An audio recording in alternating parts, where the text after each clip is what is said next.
Hi everyone, Sandy here with a bonus mini album tutorial using what I had left over of the authentic Nightfall collection that I received from Country Craft Creations. I decided that some of you might want just a square album that would fit in that tombstone box, so this is the one that I've created, and I'm going to show you how to make it real quick, just the basic album you will decorate on your own. So this is the tombstone that I designed, and I have a tutorial for this. So you see when you open it up, you have a space in here. Now for mine, I put a coffin album, but I decided some of you might not want the coffin album and prefer a little square album. It's made exactly the same way, it's just square in size. So you're going to need one sheet of the 12 by 12 chipboard. Let me adjust my lights here. It's a little cloudy outside, so the sunlight's not coming in very good. You're going to need some of the Artisan Black cardstock, the art glitter glue, and so I have already cut mine down. I have my 2 pieces of chipboard for the covers. You would need 2 of these that are 5.5 wide by 5.5 tall. For the covers, to wrap the covers, you need 2 pieces that are 7" by 7". And so we're going to go ahead and wrap this by using the art glitter glue that you can order from countrycraftcreations.com. So just apply glue on this and then center onto this 1 piece of cardstock. Now we're not going to assemble this as one long piece, but rather 2 covers that will go together with the hinges that will be attached to the pages. So as I said, this is going to be assembled the exact same way as we did the coffin, but it's just a square shape.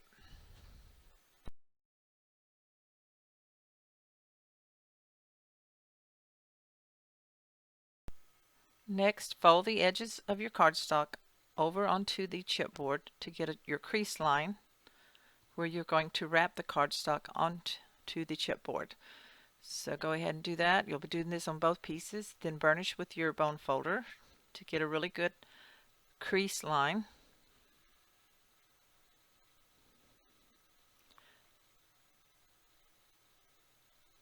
And then I will cut out these corners using my small scissors at a slight angle to miter them just a little bit. Be careful, don't cut too much away there at the corner. So go ahead and cut that so that when they fold over you have a good mitered corner.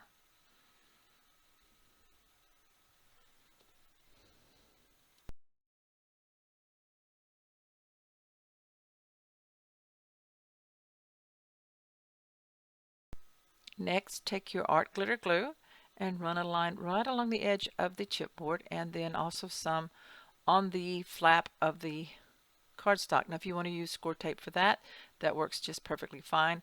On small projects like this, I usually just go ahead and use the glue and then burnish it down. So you're going to attach all 4 of these down, and then you will do the exact same thing on your second cover piece.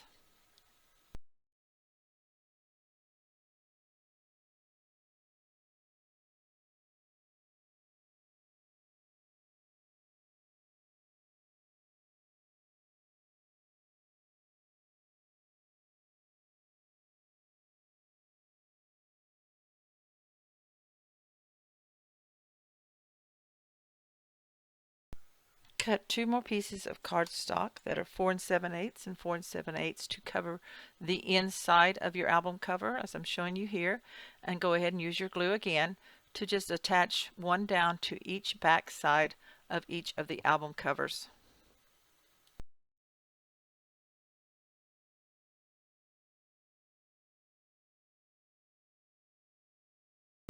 For your album pages, go ahead and cut 5 each that are 5" by 5" square.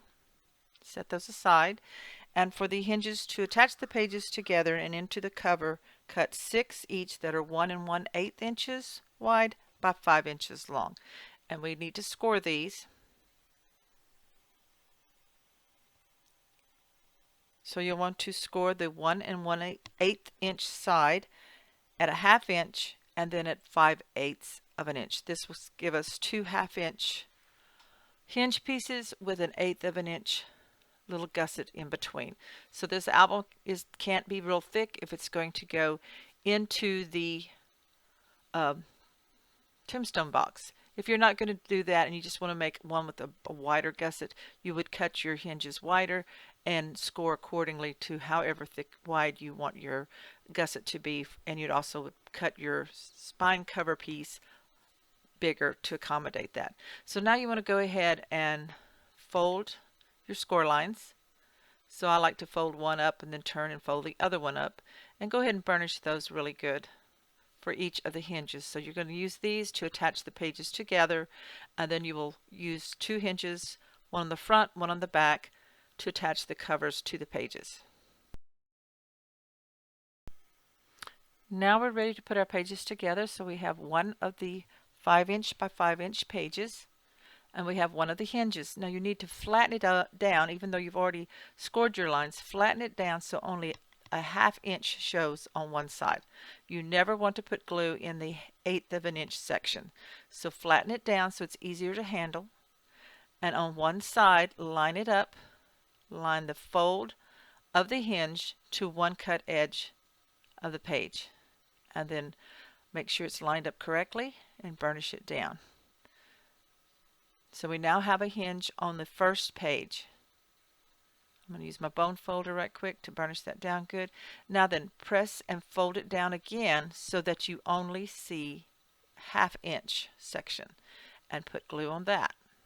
So what you're doing is flattening out that 1/8 of an inch gusset so that you don't get glue on it, and it's underneath, it's face down. So take your second page, and I'm going to pick mine up. I think maybe it's a little easier, whatever's easiest for you, and line up that cut edge to the fold of that 1/2 inch section. So be mindful that you're always putting your hinges all on the same side so that all your pages will open correctly. So we got 2 pages together, and you're going to continue in the same manner. I'm just burnishing to make sure that it's burnished good, and then you can fold those lines so that you have your little 1/8 of an inch gusset between those 2 pages. So it should be kind of square there on the back.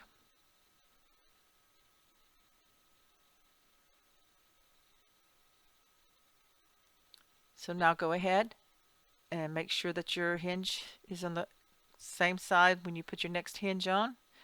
Flatten that down. Flatten down your hinge so that you just have a 1/2 inch for the glue, and then go ahead and glue that on and glue all your pages together in the same manner.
Once you have all 5 of your pages put together, you're ready to attach the front and back cover. Now remember, the chipboard covers are 5.5 inch square, and your pages are 5 inches square. So this is not going to be flush on the edge. You're going to want to leave an equal amount on the top and the bottom when you attach these page sets into your book. So flatten this down so that's easier to work with. So I have just the cut edge showing. All the backs of the hinges are flattened down on the bottom side underneath. Flatten down your hinge so that you just see a 1/2 inch showing, and glue this 5 inch long hinge to your 5 inch page set.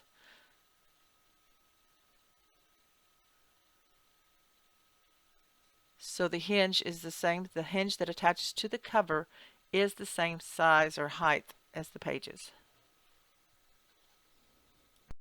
So make sure you get it on straight and even at the top and the bottom, and hold and burnish that down so it's on good.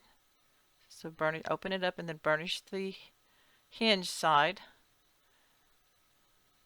And then I'm going to go ahead and I'm burnishing, flattening down the back side of the album, and I'm going to go ahead and attach the hinge in the same manner by flattening down till you just see the ½ inch section of the hinge, and make sure that the fold line of the hinge is going towards the side that has all the spines or hinge side of your page set.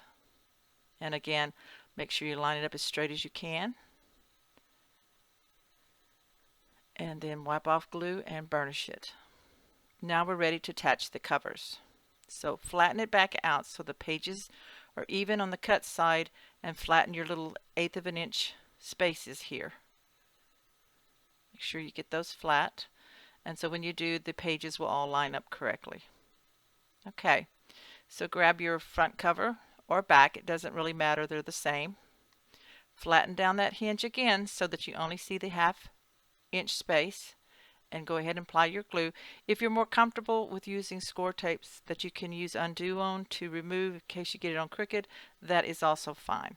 So go ahead and line up your cover. Now make sure you remember that it's a ½ inch taller than your pages, so you want a 1/4 inch space at the top and a 1/4 inch space at the bottom on your cover piece. So that's where you want to line up your pages. I turned mine over to make it just a little easier to see where I'm putting it. So get them on as straight as you can, because you only have a 1/4 inch on the top and the bottom to space. So if they're crooked and they're too close to the top, it's not going to look quite right. So once I get it where I wanted it, I open it up and burnish it down. So there you see my space on the left and the right. Okay, that's what you want.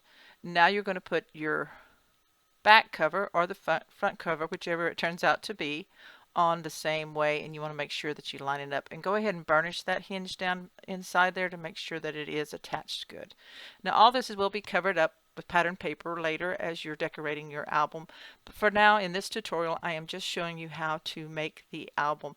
You will decorate it on your own. I will share pictures of my finished album, but I will not be doing a step-by-step on adding the pattern paper to the pages of this album. So here I'm applying the glue again, and go ahead and attach the cover the same way.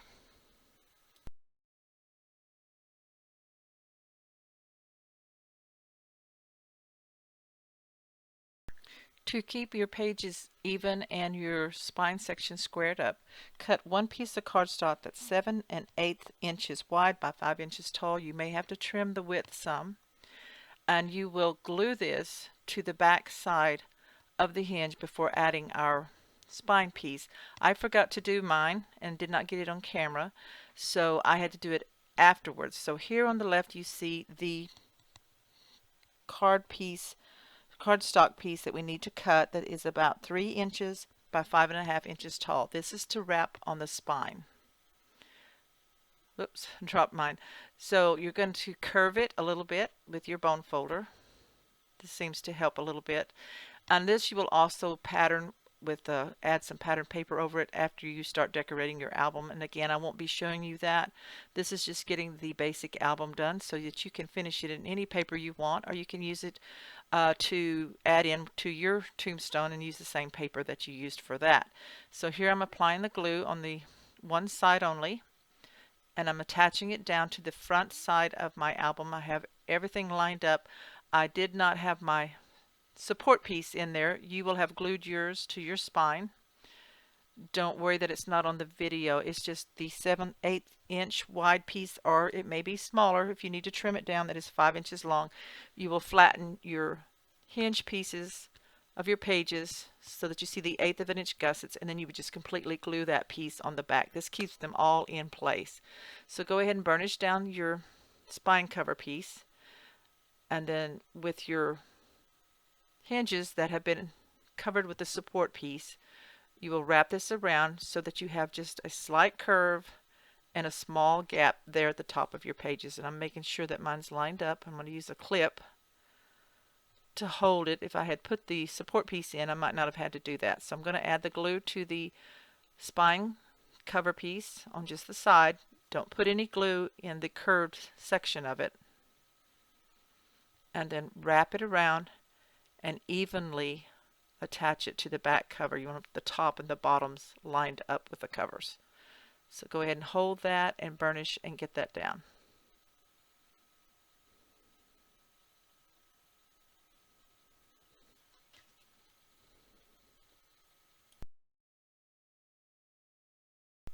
Now that we have our cover and pages together, I'm going to set those aside. And we're going to make a couple of fold outs and some flat pockets. So you will need to cut 2 for your flat pages, 2 that are 5.5 by 5.5. And then also for your pockets, you're going to want 3 that are 2.5 by 5. Now you can cut more or less, whichever you want. If you want flaps on every page, that would be fine. Just remember not to keep your book too terribly thick. So here I'm putting the 5.5-inch side into the scoreboard, and we're just going to score on the 1/2-inch side. I'm only adding 2 of these flaps on my book. In the Coffin album I did 3, so you can do an extra one if you want. And the pockets, we don't do any scoring. These are going to be flat pockets so that we keep the thickness down. So go ahead and score, fold and score, burnish the 1/2-inch sections of these flaps.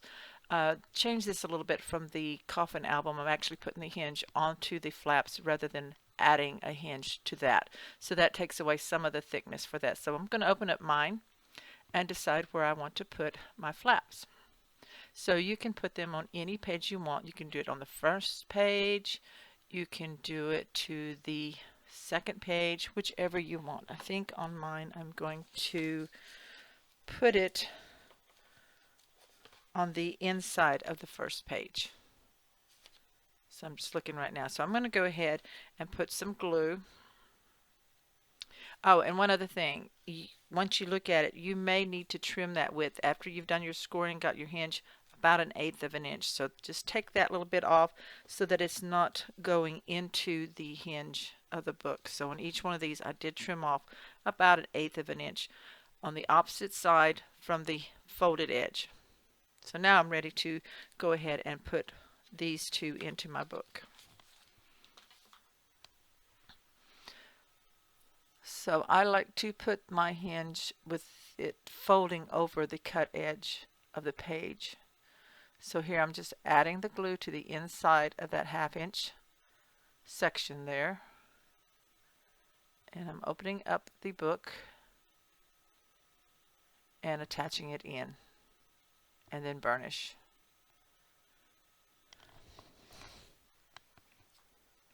Now on mine I ended up flipping it to the inside, to the opposite side, and that works just fine. Or actually I turned my book over and got mixed up when I was patterning it, but it will work just fine. So then go ahead and find your second place and do the same thing and attach that in. So this will become the front of my book, where the flap is going to be on the back side of the first page. So like I said, your books, your front and your back, while they're blank, are the same. So you can get that a little bit mixed up. So you might want to write in pencil or put a sticky note on which is your front and which is your back. So I'm going to go burnish that. And next I'm going to add in the cardstock pockets. Now if you want to wait until you've patterned your pages, that might be a good idea. I'm going to go ahead and put mine down to show you what I'm doing, and pattern the top part and then the front of the pocket separately. So I'm going to grab those and just flip to whatever page you want. Now the thing about these are you can put them at the bottom or you can put them on the side. It just depends on how you want your pockets to be. So I think I ended up putting 2 on the side edges and 1 across the bottom. So once you decide where you want them, you will just put glue on each side, on the short sides, and then across the bottom. You're leaving the top open, and that will make a flat pocket. Very quick, very simple. It doesn't add a lot of thickness, but you still can slide in some photo mats or a tag. So go ahead and put your pockets into your book in the places that you want.